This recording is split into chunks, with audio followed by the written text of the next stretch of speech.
మళ్ళీ చరిత్ర చరణంగా దాన్ని మళ్ళీ రిపీట్ చేయాల్సిన అవసరం లేదు. అదేంటది అల్టిమేట్ విషయం ఏంటది? మన వేద శాస్త్రాల సారం చెప్పాలంటే మానవ సేవయే మాధవ సేవ. అది మానవ సేవయే మాధవ సేవ అనే విషయం మనుషులు గుర్తిస్తే ఈ మనుషుల యొక్క సొమ్మంతా కూడా ఎవరికి వెళ్తుంది చెప్పండి? ధనికుల సొమ్ము ఎవరికి వెళ్తుంది? పేద ప్రజలకు వెళ్తుంది. అయితే పండిత వర్గం ఇక్కడ ఆలోచించారు, ఈ సొమ్మంతా కూడా ధనికుల సొమ్మంతా కూడా ఎవరికి వెళ్ళిపోతుందండి? పేదలకు వెళ్ళిపోతుంది. ఇప్పుడు ఏం చేయాలి అంటే మరి పండిత సేవే మాధవ సేవ అన్నా కూడా పర్వాలేదు, రాళ్ల సేవే మాధవ సేవ అనే పరిశీలించింది. ఎంత పెద్ద విగ్రహం పెట్టించారు, ఆ విగ్రహానికి ఎంత నైవేద్యం పెట్టారు, ఆ విగ్రహంపై ఎంత పాలేసి మీరు కడిగారు, ఆ విగ్రహం చుట్టూ ఎన్ని ప్రదక్షిణ చేశారు, ఇది ఆల్టర్నేటివ్ గా చేయడం జరిగింది. ఎప్పుడైతే మనుషుల పట్ల కలిగి ఉండవలసిన త్యాగశీలతను ఎప్పుడైతే విగ్రహాల పట్ల, మహనీయుల పట్ల, చనిపోయిన మహనీయుల పట్ల దాన్ని డైవర్ట్ చేశారో ఆ సొమ్మంతా ఎవరి జేబులో వెళ్తుంది? ఇప్పుడు ఎవరి జేబులో వెళ్తాండి? పండితుల జేబులో పోతుందన్నమాట. ఇది ఒక డైవర్సిటీ, రిలీజియస్ ఎక్స్ప్లాయిటేషన్ అన్నమాట. ఇది హిందూ సమాజంలో చాలా ఘోరంగా జరుగుతుంది. నిజానికి వేదశాస్త్రాల ప్రకారంగా మరి నిర్జీవమైనటువంటి రాళ్లను, నిర్జీవమైనటువంటి వస్తువులపై పాలు లాంటి పవిత్రమైనటువంటి చాలా విలువైన పోషక విలువ కలిగినటువంటి పదార్థాన్ని కానీ, నెయ్యి లాంటి పోషక పదార్థాలు కానీ అది వృధా చేయమనేటువంటి విషయాన్ని ఎక్కడ ఏ హిందూ శాస్త్రం కూడా చెప్పలేదు. కానీ సగర్వంగా ఈరోజు వేలాది లీటర్లు, లక్షలాది లీటర్లు పాలు నేలపాలవుతున్నాయి. ఇదే దేశంలో ఆ చుట్టుపక్కలే గుక్కెడు పాలు లేక లక్షలాది మంది పిల్లలు అసూలు వస్తున్నారు. చెప్పండి, ఒకవైపు ఇది మానవత్వానికి ఏమైనా ప్రామాణికంగా కనిపిస్తున్నాయండి? మరోవైపు ఈ చేసేటువంటి పని ఇది జ్ఞానయుక్తమైందా? ఒకసారి ఆలోచించండి. ఇది హిందూ ధర్మమా? కాదు. కానీ ఏం జరుగుతుంది ఇప్పుడు? ఇదే హిందూ ధర్మం అనేటువంటి ప్రచారం ఈరోజు జరుగుతుంది. దీని గురించి మాట్లాడటం కూడా భయపడే పరిస్థితి ఈరోజు ఏర్పడింది. ఇది చాలా పెద్ద దౌర్భాగ్యం.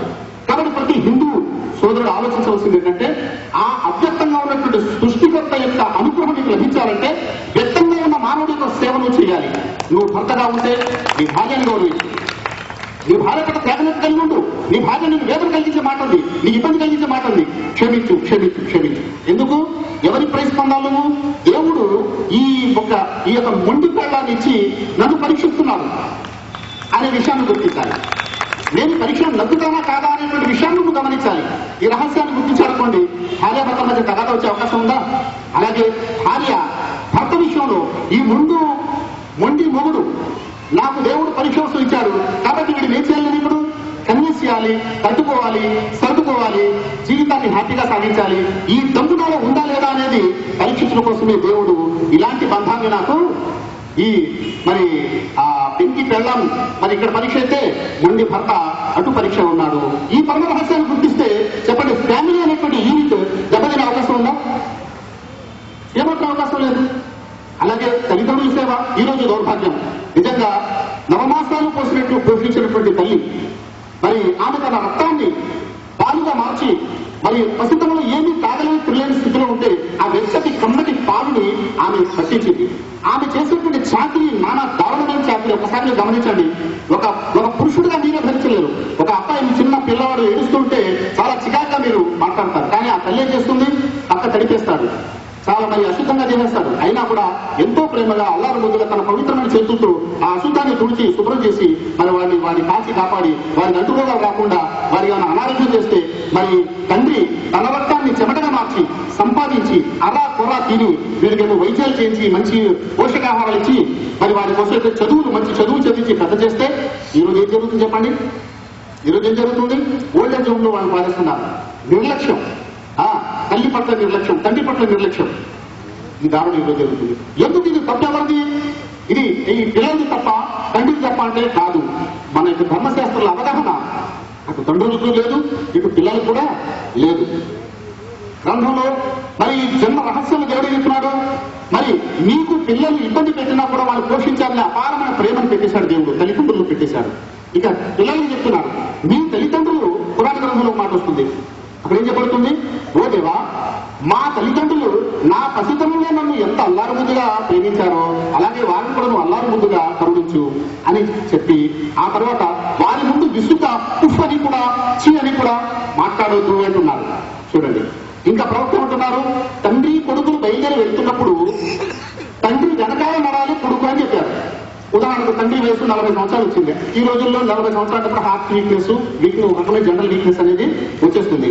అబ్బాయి నవనవలాడే వయసులో ఉంటారు, మంచి బలంగా ఉంటారు, 20 సంవత్సరాలు 22 సంవత్సరాల వయసు వచ్చి ఉంటుంది. అక్కడ ఇద్దరు నడిచి వెళ్తున్నప్పుడు నడకలో ఏమవుతారు చెప్పండి, ఎవరు ఫాస్ట్ లో ఉంటారు? అబ్బాయి ఫాస్ట్ లో ఉంటాడు. నాన్న అబ్బాయి తొందరగా వెళ్ళిపోతున్న ఆతృతతో అతను కూడా స్పీడ్ గా పరిగెట్టే ప్రయత్నం చేస్తాడు. ఏమవుతుంది అతనికి? ఆవేశం, మరి అతని ఉత్తమైనటువంటి ఆందోళన వచ్చే పరిస్థితి ఏర్పడుతుంది. అందుకు ఏమన్నారు? నీ తండ్రి వెనకాల నడాలి అని చెప్పారు.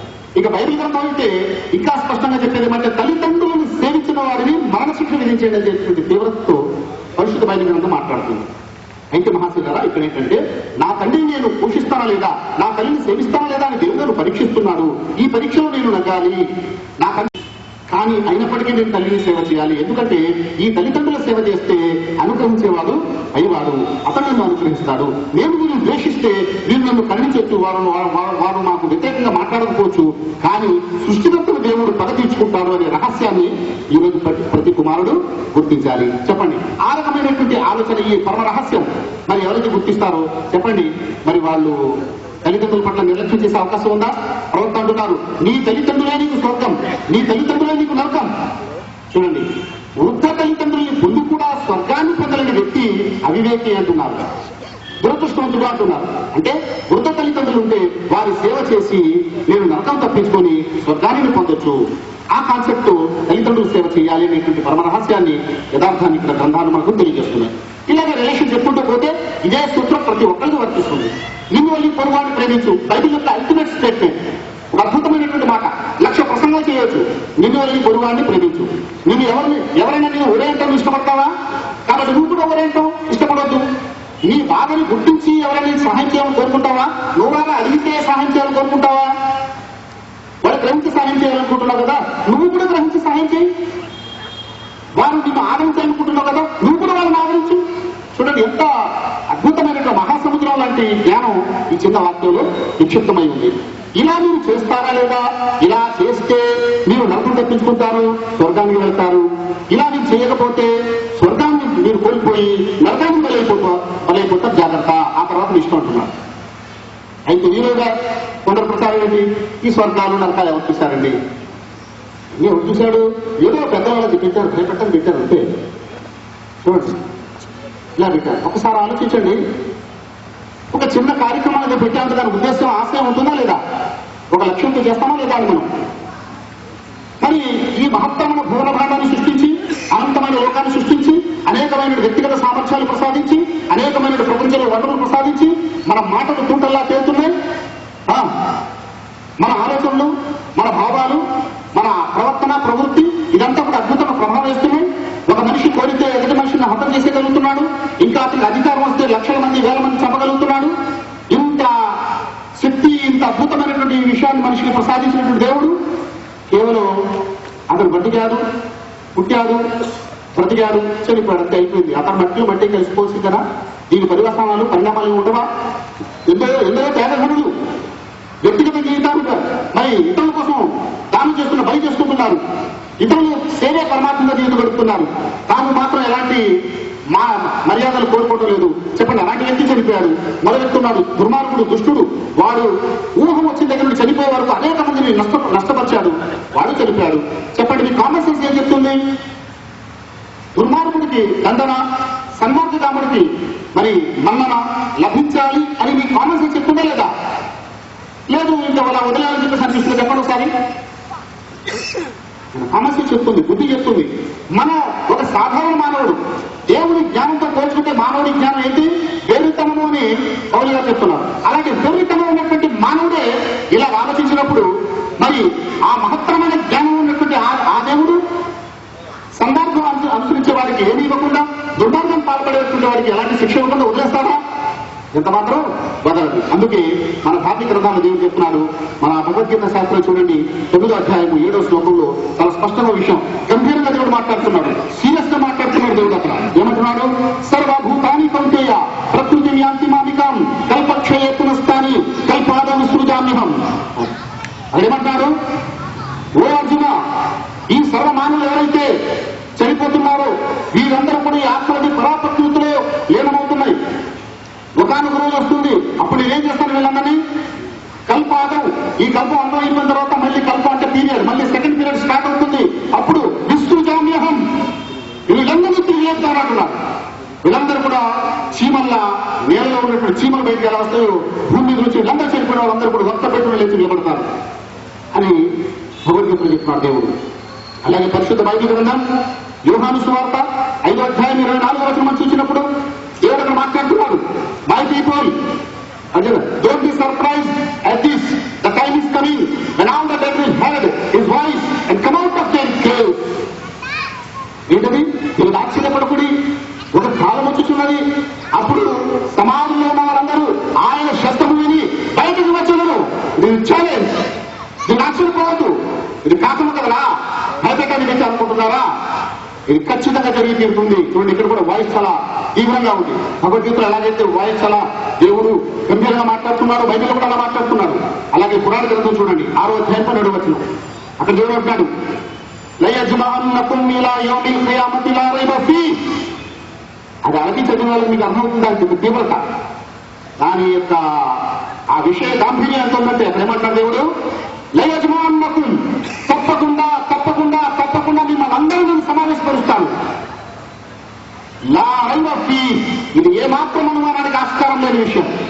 ఏమనుకుంటున్నారు? చనిపోయాం, అయిపోయింది, పేదోలింది, ఎదురువాడు ముంచేయండి, మా సంతానం కోసం అడ్డంగా సంపాదించేసి కోట్ల రూపాయలు ప్రజాదోపిడీ చేసేసి ప్రజాధనాన్ని ప్రభుత్వ ధనాన్ని దోచేసుకొని తరతరాలు తిరిగేలా పెట్టేసి ఆత్మహత్య చేసుకోవడమో, జైలు పోవడమో, గుండాలు చేసుకోవడమో, లేక ముసంతరం చనిపోయారు అంతే అయిపోయింది అనుకుంటున్నారా? ప్రతి చిల్లి డబ్బతో లెక్క తీసుకోవడం జరుగుతుంది. జాగ్రత్త, బీ కేర్. ఇది కాన్సెప్ట్, ఇది గ్రంథాలు చెప్పుకున్నాయి. ఇది కాకమతాలు కాదు. ఇది అసత్యమైతే సకల వేద శాస్త్రాలు అసత్యమే. ఈ విషయం అసత్యమైతే పూర్తి బైబిల్ అసత్యమే. ఇది అసత్యమైతే పూర్తి పురాణ గ్రంథం అసత్యమే. చెప్పండి, ఒప్పుకుంటారా? హిందువులు ఒప్పుకుంటారా? ఈ విషయాన్ని క్రైస్తవులు ఒప్పుకుంటారా? ముస్లింలు ఒప్పుకుంటారా? ఇది నిజమే. ఇది నిజమైతే మన ప్రవర్తన ఎందుకు మార్చడం లేదు? ఇది నిజమైతుంది ఒక పక్కన, మరో మన ప్రవర్తన మార్చుకోవడం లేదు అంటే మనం ఏంటి? మన గ్రంథాల పట్ల మనం రెండు విధాలుగా ద్వంద్వ వైఖరితో మనం ఆలోచిస్తున్నాం. ఈ ద్వంద్వత్వం దేవుడికి ఏమాత్రం పనిచేయదు. కాబట్టి చివరిగా చెప్పే విషయం ఏంటంటే, ఒక మనిషి తన తోటి మనిషి విషయంలో నేను ఎంత క్షమించాను, ఎంత ఇచ్చాను, ఎంత కరుణించాను అనేది ఆలోచించాలి తప్ప వాళ్ళు నాకు ఎంత ఇచ్చారు, వాళ్ళు నాకు ఎంత కరుణించిన ఆలోచన నీది కాదు. దీనికి అల్టిమేట్ విషయం ఏంటంటే శత్రువులు సైతం ప్రేమించాలి అనే విషయం. చూడండి, మిత్రులందరూ ప్రేమిస్తారు. నా స్నేహితుడు, నా మిత్రుడు నేను ప్రేమిస్తాను, గొప్పే కాదు.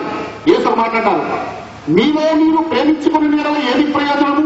చూడండి, మీలో మీరు ప్రేమించుకునే నెల ఏది ప్రయోజనము? సుంకరులను అలాగే చేస్తున్నారు, సుంకరుల పాపులు వాళ్ళను అలాగే చేస్తున్నారు. అయితే పరలోకమున తండ్రి కుమారులు ఉండినట్లు నేను చెప్పుకునేమనగా శత్రువులు ప్రేమించుడి. Wonderful statement. చెప్పండి, ఈ టీచింగ్ మన చర్చిల్లో ఉందా? ఈ బోధ ఈరోజు చర్చిలో మనం చూస్తున్నామా? ఈ బోధ మన దేవాలయాలు చూస్తున్నామా? ఈ బోధ మన మసీదులు చూస్తున్నామా? మసీదుల్లో, దేవాలయాలు, చర్చిలో జరిగిన బోధ ఏంటంటే, మీరు నాకు ఎంత ఇస్తే దేవుడు మీకు అంతిస్తాడు, అంతకంటే ఎన్నో రెట్లు ఇస్తాడు. మీరు నాకు ఇవ్వండి, మీరు నాకు ఇవ్వండి. దోపిడీ కార్యక్రమం, దోపిడీ ఇవ్వండి. మీరు నాకు ఇవ్వండి, దేవుడు మీకు ఇస్తాడు. నాకు ఇవ్వలేదా నాశనం అయిపోతారు, ఫలానా నాశనం అయిపోతారు, ఫలానా నాశనం అయిపోతారు, మీరు నాశనం అయిపోతారు.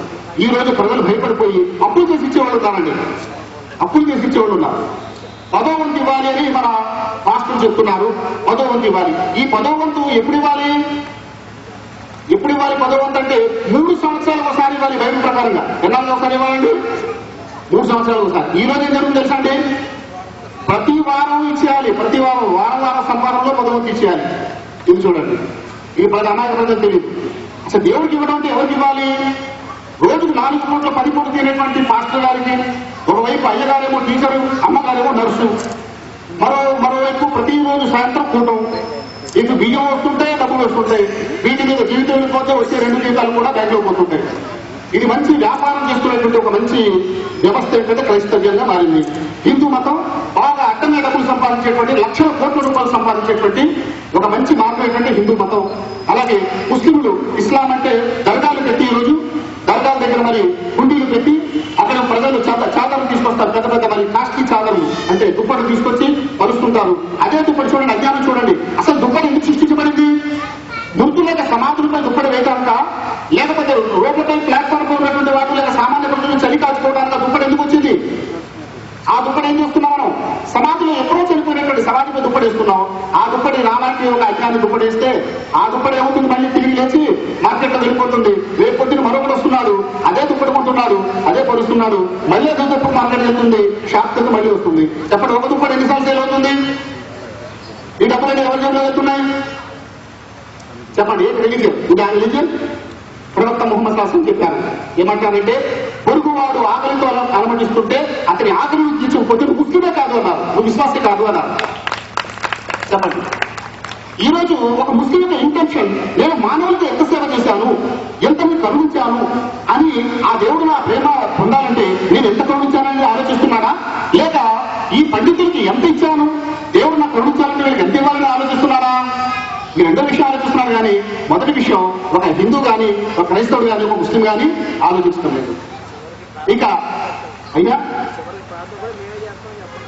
అంటే ఇక ప్రార్థన కూడా వాళ్ళే చేస్తారు. ఇక డైరెక్ట్ సంబంధం లేదు. ఇక ఏసే చెప్పలేదు నీ గురించి నేను ప్రార్థన చేస్తానని చెప్పేసి.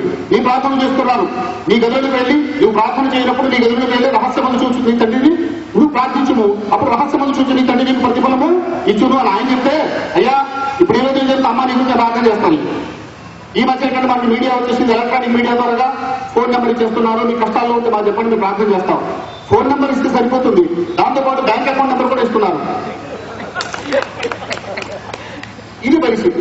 చెప్పండి, ఇలాంటి ఇప్పుడు మతం మనం అవలంబిస్తున్నాం. హిందువులు ధార్మికులే, క్రైస్తవులు ధార్మికులే, ముస్లింలు ధార్మికులే. అంటే మీరు తప్పుడు ధర్మంలో ఉన్నారా, యథార్థ ధర్మంలో ఉన్నారా? చెప్పండి. మనందరూ కూడా ధర్మంలో ఉన్నాం. కానీ ఏ ధర్మం అది? పండితులకు మాత్రమే ప్రయోజనం కలిగించేటువంటి వక్రీకరించబడినటువంటి ధర్మంలో మనం ఉన్నాం. మానవాళికి ఉపయోగపడే యథార్థమైన ధర్మం ఏదైతే ఉందో ఆ ధర్మాన్ని మనం విడిచిపెట్టేశాం. ఈ రోజు ఈ సంస్థ ఏదైతే యూనివర్సల్ పీస్ మెసేజ్ సెంటర్, ఇది స్థాపించబడింది ఎందుకంటే ఈ రహస్యాన్ని బట్టబయలు చేసి ఏ సత్యాన్ని మన పండితులు దాస్తున్నారో ఆ సత్యాన్ని పబ్లిక్ లో వేయాలి. వేసి మరి మతం ధర్మం పేరుతో కుమిలిపోతూ, మతం పేరుతో ధర్మం పేరుతో ఆగ్రహాలు ఆవేశాలతో తన సమాజం నరకతుల్యంగా మారుస్తున్నటువంటి విధానాన్ని విడిచిపెట్టి శాంతి కాముకమైనటువంటి వ్యక్తులుగా, శాంతి కాముకమైన సమాజంగా మార్చడం కోసం మాత్రమే ఈరోజు universal peace message centre start చేయడం జరిగింది. కాబట్టి ఇలాంటి మహత్తరమైనటువంటి ఈ విషయాలకు అవగాహన ద్వారా మాత్రమే మన మధ్య శాంతి వెలువరుస్తుంది. అలాంటి వ్యక్తుల కుటుంబాలు మన దానియాలు గారు చెప్పినట్టు మరి కుటుంబం తర్వాత మరి సివిల్, మరి సమాజం తర్వాత దేశం తర్వాత ప్రపంచం అంతా కూడా శాంతి కాముగా ఉంటుంది. వ్యక్తి యొక్క విరాట్ రూపమే ప్రపంచం, వ్యక్తుల సమూహమే ప్రపంచం, అంతేగాని వ్యక్తులకు అతీతమైన ప్రపంచం కాదు కదా. కాబట్టి ఈ రకమైన పరివర్తన కోసం మాత్రం మనం ప్రయత్నం చేయాలి. అలాంటి అద్భుతమైనటువంటి కార్యక్రమాన్ని గౌరవనీయులు మా యొక్క మిత్రులు బావగారు మరి ఆలగా రవికుమార్ గారు మరి ఈ సంస్థని ఆయన స్వయంగా స్థాపించి మరి ఆయన స్థాపించలేకుండా నేను అధ్యక్షుడిగా ఆయన ఉండడం అనేది నాకు చాలా గర్వకారణంగా ఉంది. మరి వారి యొక్క ఆశయాల్ని దేవుడు నెరవేర్చి మరి దీని ద్వారా అద్భుతమైన శాంతి సందేశం వెళ్ళి ఇది మన ఏలూరు పట్టణం నుండి మరి మొత్తం జిల్లా వ్యాపించాలని, అలాగే దేశమంతా వ్యాపించాలని, లోకమంతా ఈ సందేశం వ్యాపించాలని కోరుకుంటూ నా ప్రసంగాన్ని ముగిస్తున్నాను. తదాస్తు. జై హింద్.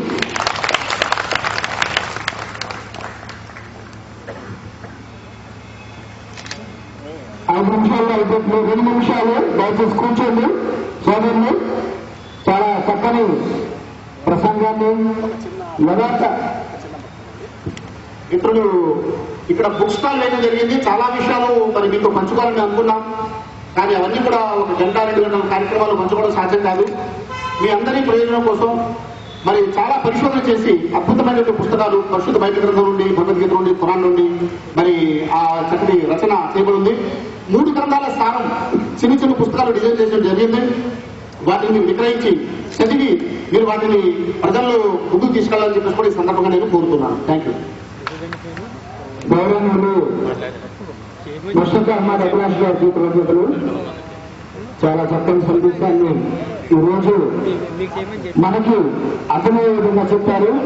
దేవుడు ఆయనకి ఆయురారోగ్యాలు ప్రసాదించాలని, ఇంకా జ్ఞానాన్ని ప్రసాదించాలని, ఇంకా అనేక మందికి మరి దైవం వైపుకు తీసుకెళ్లేటువంటి మార్గాన్ని ఆయనకి దైవం ప్రసాదించాలని నేను మనస్ఫూర్తిగా కోరుతున్నాను. ఇక్కడ స్టేజ్ మీద ఇతర గౌరవ అభిప్రాయాలు ఉన్నారు, వారి అభిప్రాయాలు కూడా మీరు దయచేసి వెళ్ళకుండా సోదరులు ఒక్కొక్కరు 2 నిమిషాలు మాట్లాడతారు. సామాజికమైన అంశాల గురించి మరి ఇక్కడ ఒక క్వశ్చన్ మార్క్ మాకు ఉంది. ఇక్కడ ఏదైనా ప్రపంచ శాంతి ఎలా సాధ్యం అనేది ఇక్కడ క్వశ్చన్ మార్క్ మేము చూడటం జరిగింది. కానీ అది ఈ డయాస్లోనే సాధ్యం అని చెప్పేసి నా అభిప్రాయంగా తెలియజేసుకుంటున్నాను. ఎందుకంటే గతంలో మనం సినిమా చూసాం, ఠాకూర్ అనే సినిమా. అందులో అవినీతిపై ఆ హీరో గారు పోరాటం చేసి ఆయన సూత్రం చెప్తాడు, నేను చేసే పనిని ప్రతి ఒక్కరూ కూడా ఒక ముగ్గురికి చేయండి అని చెప్పి చెప్తాడు. ఆ యొక్క సందేశంతో మరి అక్కడ ఉన్నటువంటి సమాజమే లంచం తీసుకోవాలంటే భయపడే పరిస్థితి ఏర్పడింది. ఇక ఇంకొక విషయం ఏంటంటే, ముఖ్యంగా ఇవాళ రాజకీయ పరిభాషలో చెప్పాలంటే మనం ఒక ఢిల్లీ ఎన్నికలను ఆదర్శంగా తీసుకోవచ్చు. మరి అక్కడ ప్రధాన రాజకీయ పార్టీలు, భారతదేశ ప్రభుత్వాన్ని వెళ్ళేటటువంటి రాజకీయ పార్టీలు, ప్రతిపక్ష పార్టీలు అన్నీ ఉన్నాయి. కానీ అక్కడ చిల్లుతో ఖర్చు పెట్టకోకుండా మరి అక్కడ కేజ్రీవాల్ సారథ్యంలో మన రాజకీయ పార్టీ బ్రహ్మాండమైన మెజార్టీతో సాధించిందంటే మరి కేవలం అది వ్యక్తి మీద, ఆ వ్యక్తి మీద ఉన్నటువంటి విశ్వాసం, ఆయన చేసే పనిలో ఉన్న నమ్మకాన్ని బట్టి అది సాధ్యపడిందని నేను తెలియజేసుకుంటూ, మరి ఇక్కడ చక్కటి ఉపన్యాసం ఇచ్చారు. మా రాజకీయ నాయకులు అంటే వందల మంది, వేల మందిలో మాట్లాడటం సాధ్యం, కానీ ఇక్కడ చక్కటి లిటరేచర్ ఉంది. ఇక్కడ ప్రపంచ శాంతి ఎలా సాధ్యం, ఇటువంటి మేధావుల మధ్య మేము ఎక్కువసేపు మాట్లాడామనుకుంటే తప్పుతూ ఉంది. కాబట్టి ఈ యొక్క సందేశాన్ని ప్రతి ఒక్కరు కూడా మన భాగస్వామ్యం ప్రకారం ప్రతి వ్యక్తి కూడా మన స్నేహితులతో ఒక రోజులో ఒక 5 నిమిషాల కనుక మనం స్పేర్ చేయగలిగితే ఇదే ప్రపంచాన్ని శాంతిని సాధించే డయాస్ గా మారుతుందని చెప్పి ఈ సభాపక్షంగా తెలియజేసుకుంటూ సెలవు తీసుకుంటాం.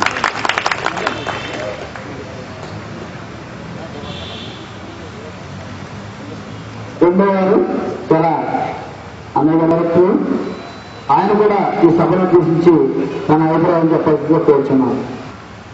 ఎన్నో మతాలు, ఎన్నో కులాలు మన భారతదేశంలో ఉన్నాయి. భారతదేశాన్ని ఒక శాంతియుతంగా మార్చడం కోసం ఇలాంటి సంస్థ ఏర్పడటం చాలా అభినందించవలసిన విషయం. మనకు అన్ని విషయాలు చెప్పారు, ఏ మతంలో ఏముందనేది వివరంగా చెప్పారు. ప్రతి మతం సారాంశం ఏముందంటే శాంతి, శాంతి, శాంతి. అందరూ కలిసి ఉండాలి, సర్వ మానవులు ఒక్కటే.